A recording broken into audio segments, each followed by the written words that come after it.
Hebrews 11:32-33. And what more shall I say? And what more shall I say? For the time will fail me to tell of Gideon and Barak and Samson and Jephthah and David and Samuel and the prophets. What did they do? What did they do? These people, only one thing is connecting them. One thing is combining them together.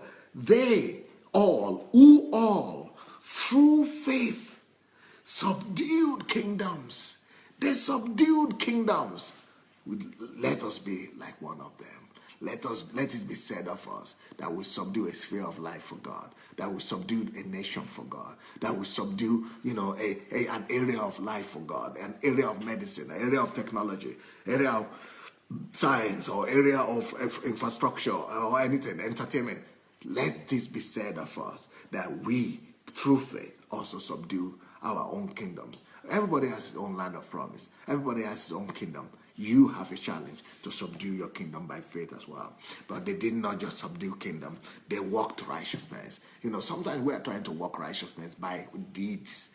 And we think it's our deed that earn us righteousness. But God is just telling us, no, it is faith that wrought us righteousness. It is faith that wins us righteousness. We become righteous by faith. It is faith. It is by faith. Not our holiness gets us righteous, but faith gets us righteous. Not our works and our deeds gets us righteous. Faith.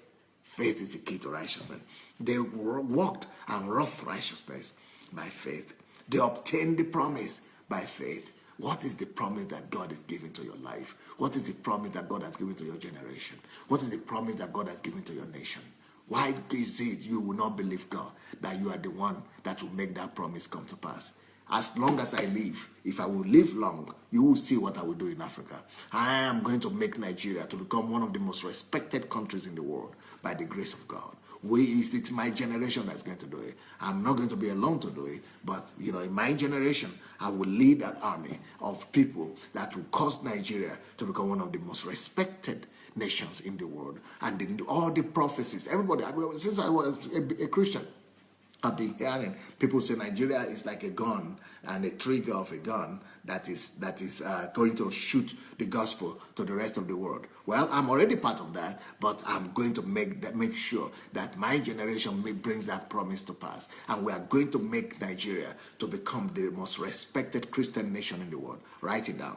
Nigeria is going to be the most respected Christian nation in the world. It's going to be the most popular Christian nation in the world. We are going to be Christian by the grace of God. And, but we are going to be a great nation as well.